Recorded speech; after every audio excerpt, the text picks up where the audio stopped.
It's easy to hear your favorite artist on WFPK from wherever you are. Listen on your smart speaker, live stream from our website at WFPK.org from Louisville Public Media. It's a pretty heavy story, and I don't think I've ever told it.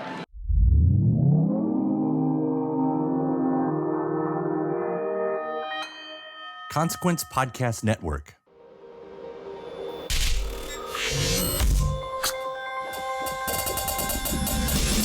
Hey, welcome to another edition of Kyle Meredith with. It's the interview series presented by WFPK at WFPK.org, Consequence, and the Consequence Podcast Network. Thanks, as always, for making your way here, checking out the series. You know what to do. You like what you see, what you hear. Hit that subscribe button. I put out 3 new interviews every single week, so it's a great way to keep up with your favorite artists, discover some new ones, and know what's happening in the music world.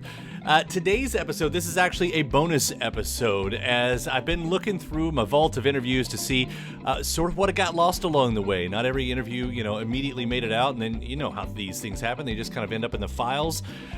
We're stretching back to 2016 today, not too far back, but this is with me down in South by Southwest catching up with Peaches. Now, Peaches and I got to talk about, this was actually for a bit of a project that we were experimenting with about when a musician decides that they're going to be a professional musician, when they take the jump and everything that's going on around it, their environment, what led to those moments. So basically, that was the prompt, and Peaches, being just such an amazing artist to talk with, just runs with it for almost 15 minutes here. So that's what we're going to get into, but we discuss so many amazing things, like Peaches talks about being a teacher to very young kids before picking up an acoustic guitar, landing a local gig that eventually gave her a start to start a band, getting thyroid cancer, and how a bad breakup directed her to start her life over. That's when Peaches began making the Teaches of Peaches in 2000. And we also talk about her direct influence on Britney Spears, Christina Aguilera, and Pink. It's such a great story. This bonus episode, Kyle Meredith with Peaches. Well, so you've already got the setup then. I mean, what we're looking at here is the pivot point for an artist when they decide to jump all in. Yeah. And become something. Right. And I mean, if you have that one specific moment, you can dive right into that. I don't know if you want to, give a little background about even why you decided to do it all. I was doing music. I sort of fell into it, really.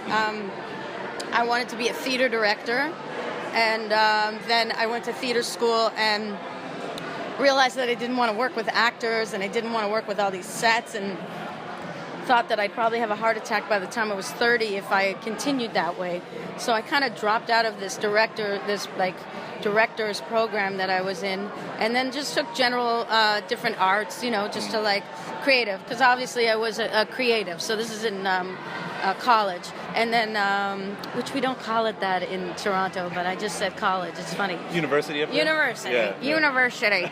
So and then I finished school, and I had a very boring job as working in a daycare. I don't know if this is too much information, but take it whatever. Yeah, I worked in a daycare, and it was so boring, and the teachers were exhausted, and there were way too many kids, and they were all 3 to 5, and they were just bored. And I was learning to play acoustic guitar, so I would bring my acoustic guitar to work, and I'd start playing it, and then, of course, the kids would respond, and so I developed some sort of program where I would tell stories, and the kids would act them out, because that's what kids want to do when they're little. They want to role play.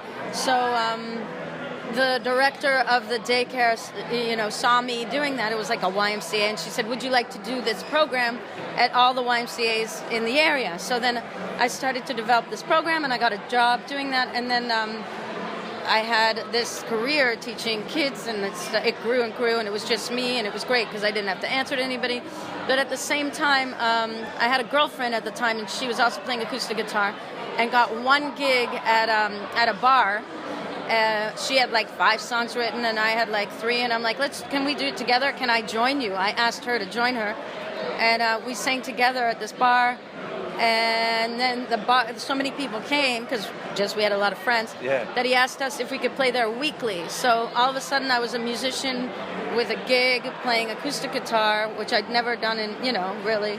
I mean, this is what so many people work so hard for. Yeah, and it was just kind of falls in for you. Well, yeah, no, but it was it was a small bar. It wasn't but we were starting to get attention, and in a certain community, and young girls would sneak in and they'd cry to our music and stuff, and but it wasn't really the kind of music I wanted to play. So like we did that for a year and a half, and we started getting other gigs too, but we always did this weekly gig. But I like crafted sort of like songwriting and things like that. But then that sort of gave me the bug to continue on. So then I quit that band and started to experiment with other bands, but they didn't really connect with an audience that much. I had a band called Fancy Pants Hoodlum that I turned into Meryl Nisker, my own name, because it was basically mine. But where I wanted to like expand using my voice more and just experiment. Right. But people were like a bit like, what are you doing? Whatever. I didn't care, but I still had my job with the kids and everything. So it was kind of safe in that regard. Like it wasn't safe. I guess I mean, you were allowed to. I just didn't think. I didn't really think about. It was just kind of like a hobby, but a passion.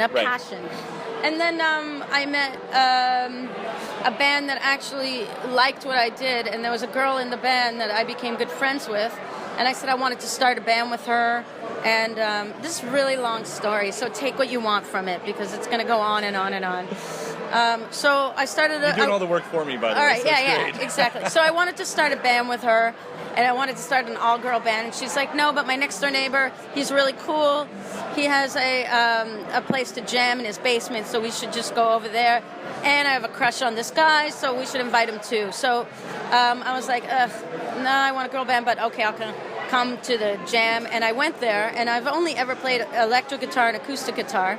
And there were those two guys, and we smoked huge joints, and we didn't say a word. I didn't say a word to them because I was like, I want this to be an all-girl band. I'm like, and we started jamming. There was like a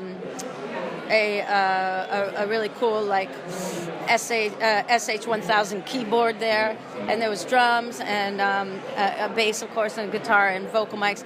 And I'd never played keyboards before. I thought they weren't cool for rock bands.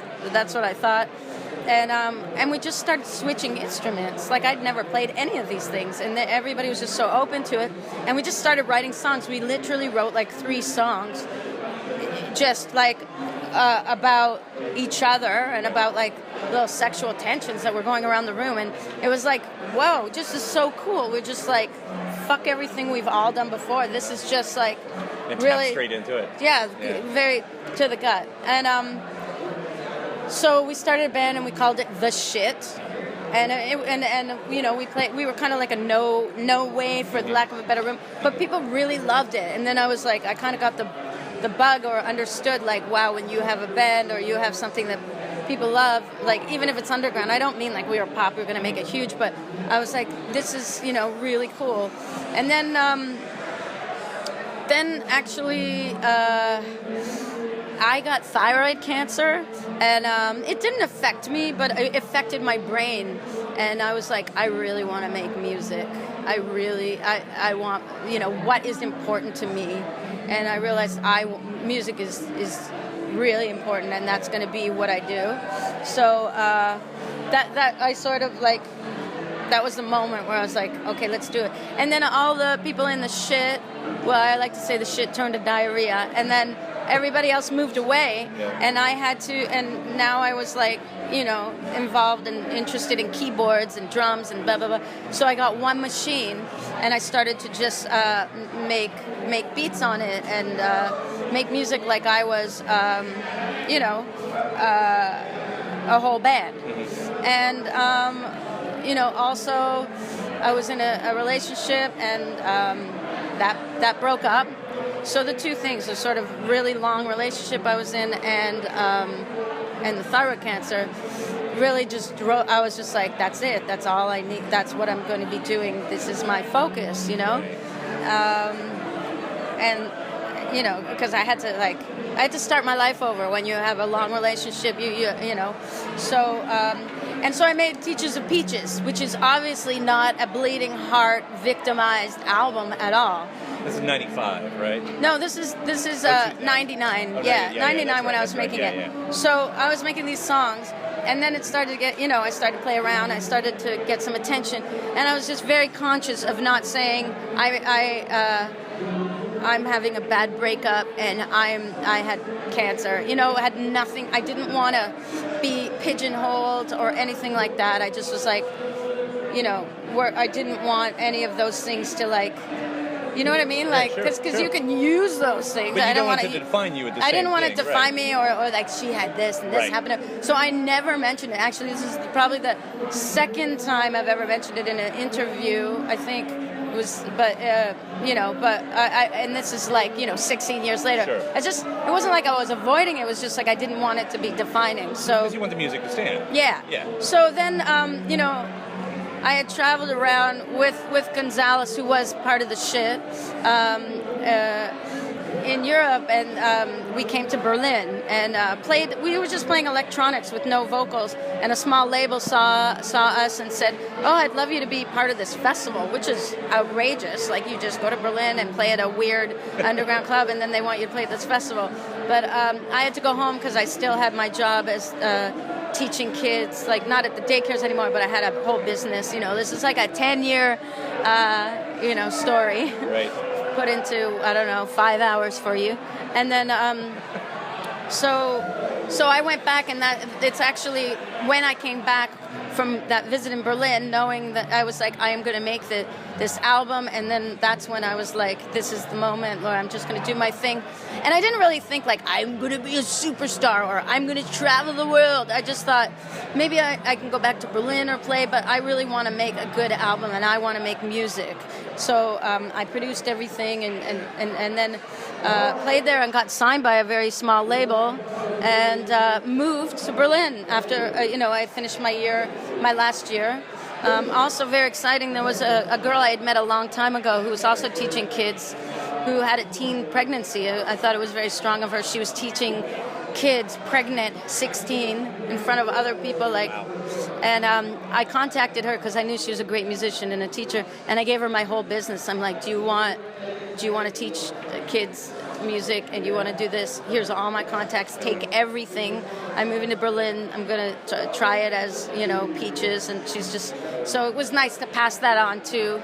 And now was that moment right there very hard at all for you to be able to let go? I mean, no, I was excited. And I guess I should ask, like, financially and all of that stuff, were you able to just kind of walk away? Well, because I built up my business for 10 years, that was pretty good. I had saved some money, even though I didn't really care. I've actually never really been like money or Sure. It's just kind of like. But you got to make sure you can eat. I got lucky that I had a job every day, and I'm not. It's just that I don't mind hard work in the day and then hard work at night. So I just got up and left. But I did stay in Toronto. I made the album Petite and Peaches in Toronto, where I'm from, and started a whole new life that year before I knew, while I knew I wanted to go somewhere else. And I think that's very important that I didn't just run away. I stayed there and created and saw that I could create a whole new life, even in your own city, if something happens to you, like a bad breakup, or because you really do have to start over. So I wasn't afraid of starting over again, which is incredible. I mean, that is an incredible story. Well, So when did you realize then that it was working? Well, the minute I got to Berlin, I was getting interest. I was signed to the label, so no one could sign me, but I'd heard that Madonna liked my album. I heard that the Beastie Boys thought it was cool, and I heard that Arthur Baker, who did all those freestyle cities, were interested in it. So it just started. It went from there, and then I got, just people would contact me hey, I like your stuff, and making friends that way, just real friends, and then. I didn't take it all oh, I should capitalize on these opportunities. It was just cool. I was just great, and just doing my thing, and and it was fun, and you'd meet people, and you just keep doing my thing, and I've had ups and downs. People loved me for that, and then my second album, which actually is Fatherfucker. So many people tell me that's the album for them, where they really, figured out who they were, their coming out album or whatever. but it got so, like, the critics are like, whatever, you know, and then I was like one trick pony, and a lot of people, you know, would have stopped. I just kept going. I think I just longevity, and I just kept going. And so there was never the point then that you actually thought maybe this is going to crumble, maybe it's going to fall down. Did, you know, maybe it did, and I didn't even, like, notice. I just kept going, you know, so... I feel like one day I want to do a whole series on the Black Sheep record. That story right there, you know, because I found out that I love so many of those records too. Where you hear an artist go, "Oh man, that was a failure," and it's like, "That's my favorite record." Yeah, you know? no, I there's some songs in there that I think it was just too much for a lot of people. You know, it's just it was too queer for people. But you know, all that stuff that was too queer is now what's in the mainstream. Mm-hmm. So, you know. There's it's all getting talked about in the mainstream now. So you know, and that album is the first two albums also, like, if you think about, you know, this is also, we're not very, you know, if you think about all the pop star girls who turned from, like, girl to woman, like, around 10 years ago. So you have, like, Britney Spears, Christina Aguilera, Avril Lavigne, Pink. They all cited me, like, on their way to womanhood as, like, an inspiration, like. Britney, you know, she loves that, you know, like, there was, like, she wants to write a song like Peaches. Christina Aguilera, when she was making Dirty, was listening to Fuck the Pain Away. That was her jam, you know. Avril Lavigne was more into, like, Fatherfucker. I'm the kind of bitch. She even did a little kind of, I'm the one that you want to, like, a song pretty similar and stuff, like, but would talk about how that was her favorite song. You know, it's that moment where they're going from girl to woman. Mm-hmm. So, and then, and Pink, I was actually on an album of hers, doing a duet with her. So, it's amazing to think of those girls that, you know, were, like, primed to be all, you know, when pop music was still, like, you gotta be fresh and cute, and then they would go into womanhood and be like, no, I'm into this, you know, so... That's gotta feel good. I think that's a cool, you know. Yeah. And then you have the next generations of, like, you know, Gaga and Miley Cyrus. It's just, like, normal now, you know. Yeah, and there you were. I was. That's a perfect story. Standing in the shadows. And my thanks to Peaches for the interview. Again, that was back in 2016. I know there's a tour happening this year as well. You can grab all those details on Peaches' websites. Big thanks to you for checking out the episode. Before you get out of here, please hit that subscribe button so you can keep up with all the interviews that I put out every single week. A new one every Monday, Wednesday, and Friday at iTunes, Apple Podcasts, Spotify, Acast, Podchaser, NPR, YouTube for the video versions, or anywhere you get your podcasts from. Subscribe to Kyle Meredith With.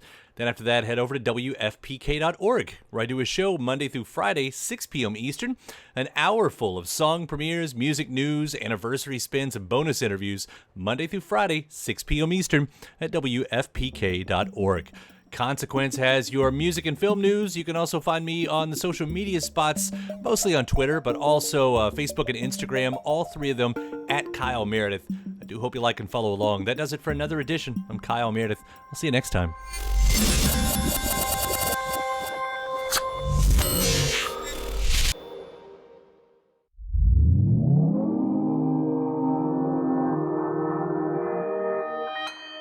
Consequence Podcast Network. It's easy to hear your favorite artist on WFPK from wherever you are. Listen on your smart speaker, live stream from our website at WFPK.org, from Louisville Public Media.